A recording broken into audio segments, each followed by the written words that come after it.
A new Reuters Ipsos poll reveals 50% of Americans support a TikTok ban, while 32% oppose the ban. Important to note, the poll did not survey people under the age of 18, which is a critical demo for TikTok. ByteDance, the parent company of TikTok, has around 9 months, with a possible 90-day extension to sell its stake in TikTok or face a ban of the TikTok app in the U.S. So what could a possible ban mean for the financial health of content creators? Here with more, we've got Amber Vensbox, who is the co-founder and president of LTK. Amber, great to have you here with us. All right, what would this mean? Let's just discuss that question out of the gate. What does this mean for content creators and where they would have to perhaps reallocate some of their time in creation? Yeah. As creators, we spend a lot of time in the weeds thinking about how we entertain our audiences. And this is really meant for the creator community. We've had to abstract back a little bit and think about the longer term strategy. What we've seen over the years is that these platforms, they do come and go in popularity. It's ultimately all about what your community wants and where you can meet them, retain them, and nurture them. So today, the creator community specifically is thinking about how they diversify their audience. Where is that home base that's the forever home for their community where they can continue to reach them every day? And then they really started to think about these social platforms, not as social platforms, but as entertainment platforms and places where they can go fishing for new people to join their community that actually lives somewhere else.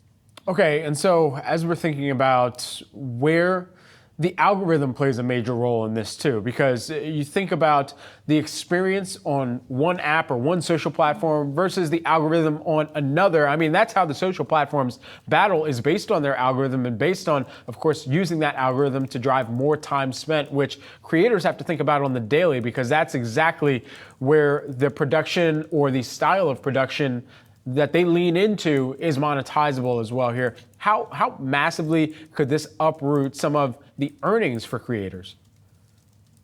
Well, I'm so glad that you pointed out the algorithm piece, because really what TikTok's entrance into the market did was actually change the paradigm of media or social media as we thought of it. So being a new entrant, it actually proved out the model of interest-based feeds versus community-based feeds. We know that these social media platforms, or entertainment platforms as I call them, their business model is advertising revenue. How do you grow that revenue? You keep people on your site. So if you have an algorithm that can keep them there longer, and interest-based feeds do that. What we've seen though is TikTok proved it out, and that's been at their core and their DNA since the beginning. But we've now seen Meta across their properties pick up that same sort of paradigm, as well as Alphabet, Google, YouTube.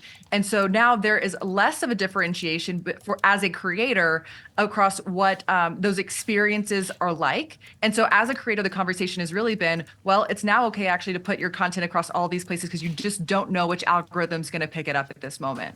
Amber, we had famed Shark Tank investor Kevin O'Leary on yesterday, and he mentioned that he wants to buy TikTok. Do you think that creators have an ideal owner for TikTok that would make it so that the experience isn't so vastly different for them to be able to continue monetizing their own name, image, likeness, and creative abilities? Right. I mean, that diversification in the market is really important. And I do hope that TikTok can find a home. I think it's going to be really challenging for a future owner, because candidly, the secret sauce is the algorithm.